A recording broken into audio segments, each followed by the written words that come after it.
Chapitre 1. Le rire dans la place de Saint-Loup. Le soleil d'été brûlait les pavés de la place centrale de Saint-Loup, une petite ville pittoresque de Provence, où l'odeur de la lavande se mêlait au parfum des croissants fraîchement sortis de la boulangerie locale. C'était le jour de la fête des vétérans, un événement annuel célébrant l'histoire militaire française, réunissant d'anciens soldats, des familles et de jeunes rêveurs sous des drapeaux tricolores, flottant au vent. La place, ornée de bannières bleues, blancs, rouges, vibrait au son des conversations animées, des rires et du cliquetis des verres de vin rosé. Au centre, une estrade en bois accueillait des officiers de l'armée de terre qui discouraient sur le courage, l'honneur et la tradition militaire qui avait forgé la France. Dans la foule, Lucas Dubois, un garçon de 15 ans, marchait, les yeux brillants d'enthousiasme. Mince, avec des cheveux bruns en bataille et vêtu d'une chemise rayée toute simple typique des jeunes Français, Lucas portait un carnet usé où il notait tout ce qu'il apprenait sur les stratégies militaires et les récits d'héroïsme. Il n'était pas là par hasard. Lucas portait le poids d'une promesse, honorer l'héritage de son grand-père, le général de brigade Étienne Dubois, une légende militaire qui avait combattu dans la résistance française pendant la Seconde Guerre mondiale. Étienne était connu pour son intelligence tactique et son courage, ayant dirigé des opérations clandestines contre l'occupation nazie, sauvant d'innombrables vies. Bien que Lucas ne l'ait jamais connu, Étienne étant décédé avant sa naissance, les histoires racontées par sa mère et les coupures de presse conservées dans une boîte en chêne à la maison en faisaient une figure presque mythique. Lucas rêvait d'intégrer la prestigieuse école spéciale militaire de Saint-Cyr, mais plus encore, il voulait prouver qu'il était digne du nom Dubois. Ce jour-là, il était déterminé à s'approcher des officiers sur l'estrade, dans l'espoir de poser des questions, et peut-être de les impressionner avec ses connaissances. Sur l'estrade, le capitaine Marc Lefebvre, un officier de 35 ans à la posture impeccable et à l'ego démesuré, parlait avec autorité. Marc était connu pour ses compétences de chef, mais aussi pour son tempérament arrogant. Il traitait les jeunes aspirants avec dédain, les qualifiant de « rêveurs sans étoffe », qui ne comprendraient jamais le poids de l'uniforme. Le menton relevé et les médailles scintillant sur sa poitrine, il incarnait la confiance militaire française, mais aussi l'intolérance envers ceux qu'il jugeait inférieurs. Après le discours, Lucas, le cœur battant, se fraya un chemin à travers la foule jusqu'à l'estrade. Il serrait son carnet avec force, ses pages jaunies remplies de notes sur les tactiques de la résistance et les batailles comme celle de Verdun. Timidement, il s'approcha de Marc, qui discutait avec d'autres officiers tout en sirotant un expresso. « Capitaine Lefebvre, monsieur, » commença Lucas, la voix tremblante. « Je m'appelle Lucas Dubois. J'étudie l'histoire militaire et j'aimerais poser une question sur les tactiques d'embuscade utilisées par la résistance à Lyon pendant la guerre. » Marc se tourna lentement, haussant un sourcil. Il toisa Lucas de haut en bas, notant son apparence simple et son carnet usé. Un sourire sarcastique apparut sur ses lèvres. « Un gamin qui joue aux soldats, » dit-il assez fort pour attirer l'attention de la foule autour. « Tu penses comprendre la guerre parce que tu lis des petits livres ? Rentre chez toi, petit, et laisse l'histoire aux vrais hommes. » Des rires éclatèrent parmi les autres, officiers et quelques spectateurs. Le visage de Lucas s'empourpra, mais il ne recula pas. « Monsieur, mon grand-père, le général Étienne Dubois, a dirigé des opérations à Lyon. Il... » « Étienne Dubois, » interrompit Marc, riant encore plus fort. « Maintenant, tu vas me dire que tu es le petit-fils d'un héros ? » « Mon garçon, tout le monde ici a un grand-père héros. Va jouer avec tes soldats de plomb et arrête de me faire perdre mon temps. » La foule rit de nouveau, et Lucas sentit le poids de l'humiliation. Il voulait répondre, mais les mots ne venaient pas. Serrant son carnet contre sa poitrine, il recula, les yeux embués. Mais quelque chose s'alluma en lui, une étincelle de détermination. Il savait que son grand-père n'était pas qu'une histoire. Et à cet instant, il se jura de le prouver, quoi qu'il en coûte. Tandis que Lucas s'éloignait, un vieil homme observait depuis l'ombre d'un platane sur la place. Il portait un vieil uniforme militaire, décoloré mais impeccable, avec une béret noire inclinée sur la tête. Ses yeux marqués de rides brillaient d'une intensité que peu remarquaient.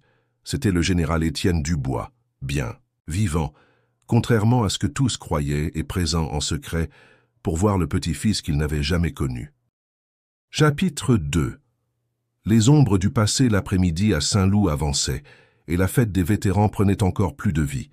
Des enfants couraient entre les stands, brandissant de petits drapeaux tricolores, tandis que des vétérans partageaient des récits de batailles autour de tables en bois à l'ombre des arbres. Le son d'un accordéon jouant la Marseillaise résonnait en fond, se mêlant au murmure de la foule. Lucas, lui, s'était isolé, assis sur un banc de pierre près de la fontaine centrale de la place. Son carnet reposait sur ses genoux. Mais il n'écrivait pas. L'humiliation infligée par le capitaine Marc Lefebvre brûlait encore dans sa poitrine, comme une plaie ouverte. Il feuilletait les pages de son carnet, relisant des notes sur les exploits de son grand-père. Étienne Dubois, selon les coupures de presse, avait dirigé une embuscade en 1943 contre un convoi nazi près de Lyon. Avec seulement 20 hommes, il avait détruit 3 camions ennemis et libéré des prisonniers français, sans perdre un seul soldat.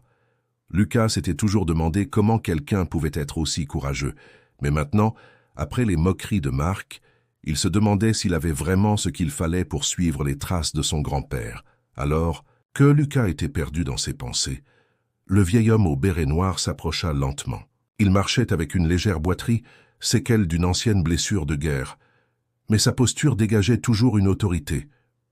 Il s'arrêta à quelques mètres de Lucas, l'observant en silence.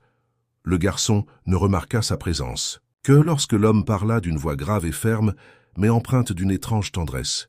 « Tu es Lucas Dubois, n'est-ce pas ?» demanda l'homme. Lucas leva les yeux, surpris. « Oui, monsieur.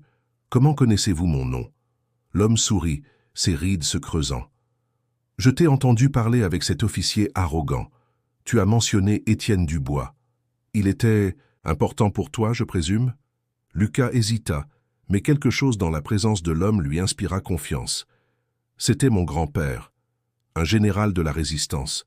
Je veux être comme lui, mais... » Il baissa les yeux. « Ça, je ne pense pas être à la hauteur. » Le vieillard s'assit à côté de Lucas, ôtant son béret et le posant sur son genou. « Tu sais, petit, le courage n'est pas quelque chose qu'on possède simplement. C'est quelque chose qu'on construit, pas à pas, erreur après erreur.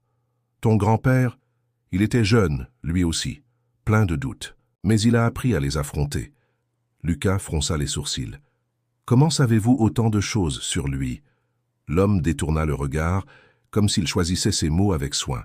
« Disons que j'ai très bien connu Étienne Dubois, et je sais qu'il serait fier de toi rien que pour être ici, à essayer. » Les paroles du vieil homme réchauffèrent le cœur de Lucas, mais il ressentait encore le poids de l'humiliation.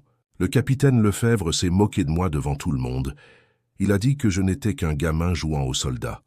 Le vieillard rit doucement, un son qui semblait porter des décennies d'expérience. Lefebvre est un paon avec des galons. Il pense que la guerre se résume à des médailles et des discours. Mais la vraie force vient de l'intérieur, Lucas. Et tu vas lui montrer ça. Pas aujourd'hui peut-être, mais bientôt. Lucas regarda l'homme, intrigué. « C'est qui êtes-vous » Le vieillard se leva, remettant son béret. « Juste un vieux soldat qui a encore quelques leçons à donner. On se reverra, Lucas. » Sans un mot de plus, il s'éloigna, disparaissant dans la foule. Ce soir-là, Lucas rentra chez lui, dans une petite maison en pierre à la périphérie de Saint-Loup, où il vivait avec sa mère, Claire. Pendant qu'il dînait d'un plat de ratatouille, Lucas raconta l'incident avec Marc et sa rencontre avec le mystérieux vieillard. Claire écouta en silence, mais ses yeux brillèrent d'une émotion que Lucas ne comprit pas. « Tu as déjà vu cet homme, maman ?» demanda Lucas. Claire hésita, jouant avec sa nourriture. « Non, mais Saint-Loup est plein de vieux soldats avec des histoires à raconter.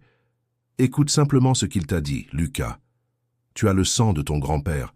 C'est déjà plus que suffisant. » Cette nuit-là, alors que Lucas essayait de dormir, il ne pouvait s'empêcher de penser au vieillard. Il y avait quelque chose dans sa voix, dans ses yeux, qui lui semblait familier. Et au fond de son esprit, une idée commença à germer. Il devait prouver à Marc Lefebvre qu'il avait tort. Mais comment? Chapitre 3. L'épreuve à l'académie. Les jours suivant la fête des vétérans furent intenses pour Lucas. Il passait des heures à relire son carnet, étudiant des cartes anciennes de la Seconde Guerre mondiale et lisant sur les tactiques de la résistance. Sa détermination grandissait, alimentée par l'humiliation subie et les paroles du mystérieux vieillard. Il savait que sa prochaine chance de faire ses preuves arriverait bientôt. L'académie militaire d'Aix-en-Provence, à quelques kilomètres de Saint-Loup, organisait un événement pour les jeunes aspirants, une compétition de stratégie et d'endurance physique. C'était l'occasion parfaite pour Lucas de montrer qu'il n'était pas juste un gamin jouant aux soldats. La compétition, appelée Défi des jeunes, avait lieu chaque année et attirait des dizaines de jeunes de toute la Provence. Elle se composait de 3 épreuves. Un test écrit d'histoire et de stratégie militaire, une épreuve d'endurance physique et une simulation tactique en groupe. Le capitaine Marc Lefebvre serait l'un des juges, rendant l'événement encore plus crucial pour Lucas. Il devait impressionner, non seulement pour lui-même, mais pour honorer le nom de son grand-père. Le matin de l'événement, Lucas arriva sur le terrain d'entraînement de l'académie, une vaste zone entourée d'oliviers et de vignobles, avec le bruit lointain de la rivière Arc en fond.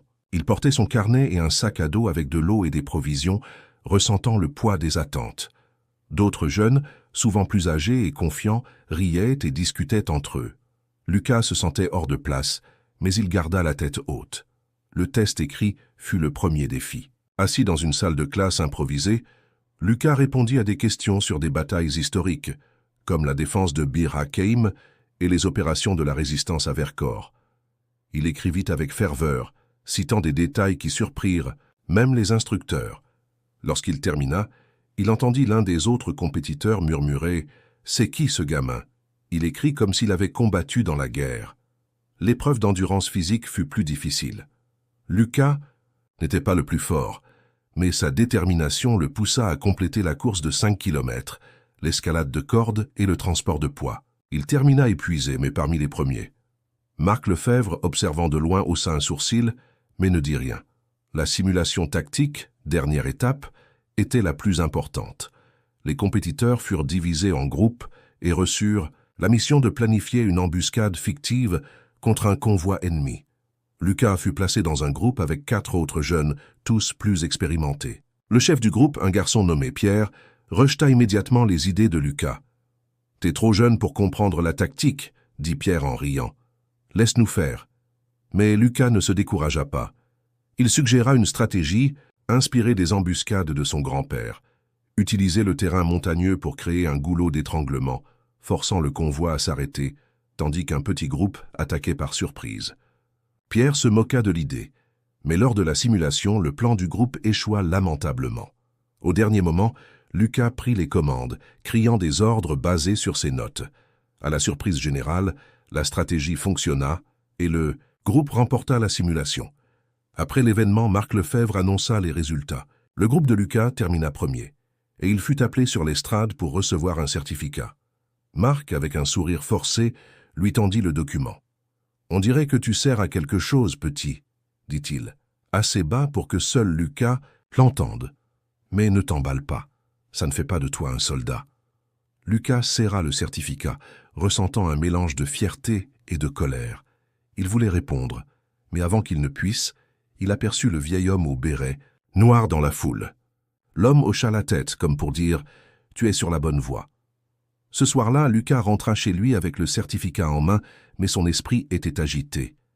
Il savait qu'il avait fait un pas important, mais l'arrogance de Marc le rongeait encore. Et le vieil homme mystérieux, qui était-il au juste? Chapitre 4. La vérité. Révélés les semaines après le défi des jeunes passèrent rapidement. Lucas devint une petite célébrité à Saint-Loup, les voisins commentant sa victoire dans la compétition. Mais il n'était pas satisfait. L'approbation de Marc Lefebvre lui échappait encore, et les paroles du vieil homme au béret noir résonnaient dans son esprit. « Tu vas lui montrer. » Lucas décida qu'il avait besoin de plus de réponses, sur son grand-père, sur le mystérieux vieillard et sur lui-même. Il commença à faire des recherches plus approfondies sur l'histoire d'Étienne Dubois. À la bibliothèque municipale, il trouva un livre rare sur la résistance en Provence. Les pages mentionnaient Étienne comme un stratège brillant, mais suggéraient aussi qu'il avait survécu à la guerre, ce qui contredisait ce que sa mère lui avait toujours dit. Intrigué, Lucas confronta Claire ce soir-là, alors qu'il buvait un chocolat chaud dans la cuisine. « Maman, pourquoi as-tu toujours dit que grand-père était mort pendant la guerre ?» demanda-t-il, montrant le livre. Claire soupira, ses yeux fuyants. « Lucas, c'est compliqué.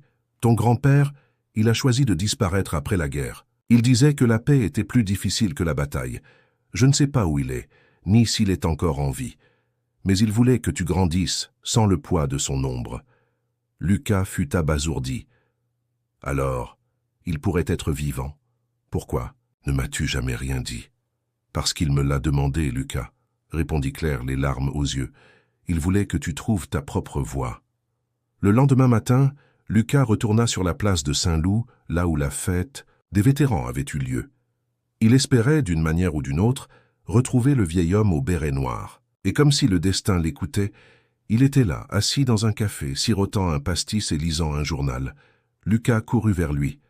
« Monsieur, je sais qui vous êtes, » dit Lucas, essoufflé.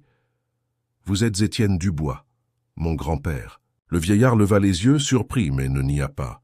Il fit signe à Lucas de s'asseoir. « Tu es plus malin que je ne le pensais, petit, » dit-il avec un sourire fatigué. « Oui, je suis Étienne. Je suis revenu à Saint-Loup pour voir qui tu es devenu, et je suis fier. » Lucas ressentit une vague d'émotion, colère, soulagement, admiration. « Pourquoi vous êtes-vous caché? Pourquoi ne m'avez-vous pas cherché avant ?» Étienne soupira. « La guerre laisse des cicatrices, Lucas. Pas seulement sur le corps, mais sur l'âme. J'avais besoin de temps pour trouver la paix. Mais maintenant, je vois que tu portes le même feu que moi. Et tu en auras besoin, car des hommes comme Marc Lefebvre ne respectent jamais sans une leçon. » Lucas et Étienne passèrent des heures à discuter. Le vieil homme raconta des histoires de ses missions, des nuits cachées dans les forêts de Vercors, des embuscades sous la lumière de la lune. Il révéla également qu'il serait présent à la prochaine cérémonie militaire à Aix-en-Provence, où Marc Lefebvre recevrait une promotion. « C'est ta chance, Lucas, » dit Étienne. « Montre-lui qui tu es et qui nous sommes. » Chapitre 5. La leçon devant tous le jour de la cérémonie militaire à Aix-en-Provence se leva sous un ciel bleu clair, typique de la Provence. Le terrain d'entraînement de l'académie était bondé, avec des officiers, des vétérans et des civils réunis pour célébrer la promotion de Marc Lefebvre au grade de commandant. Des drapeaux tricolores flottaient et une fanfare militaire jouait des hymnes traditionnels français. Lucas, désormais empli d'une confiance nouvelle, se tenait dans la foule à côté d'Étienne, qui portait son vieil uniforme de la Résistance, orné de médailles scintillant au soleil. Marc monta sur l'estrade, recevant des applaudissements.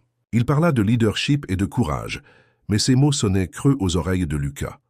Lorsque la cérémonie se termina, un moment fut ouvert pour les questions et les hommages. Lucas leva la main et tous les regards se tournèrent vers lui. « Commandant Lefebvre, » commença Lucas d'une voix ferme, « lors de la fête des vétérans, vous avez dit que je n'étais pas digne de parler de mon grand-père. Le général, Étienne Dubois, je voudrais savoir si vous maintenez votre opinion. » La foule murmura, surprise par l'audace du garçon. Marc rit, mais une pointe d'inconfort apparut sur son visage. « Petit, tu es tenace. Mais comme je l'ai dit, les histoires de grand-père ne font pas de toi un soldat. » Avant que Lucas ne puisse répondre, Étienne s'avança. La foule se tut, reconnaissant l'uniforme et les médailles d'un héros de la Résistance. « Capitaine, ou plutôt commandant Lefebvre, » dit Étienne, sa voix résonnant avec autorité. « Vous vous êtes moqué de mon petit-fils sans le connaître, et vous vous êtes moqué de moi sans savoir qui je suis.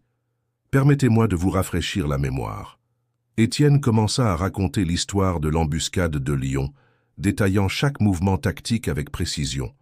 Il révéla comment il avait dirigé ses hommes contre toute attente, utilisant des stratégies que Lucas avait reproduites lors du défi des jeunes. La foule écoutait, fascinée, tandis que Marc devenait visiblement mal à l'aise.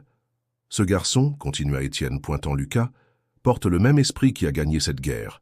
Il a étudié, il s'est battu et il a prouvé sa valeur. Et vous, commandant, devriez apprendre de lui ce qu'est le vrai courage. » La foule éclata en applaudissements et Marc, rouge de honte, ne trouva pas de mots. Il se contenta de hocher la tête, vaincu. Lucas, à côté de son grand-père, sentit le poids des années de doute s'évanouir. Il n'était plus seulement un garçon, il était un Dubois.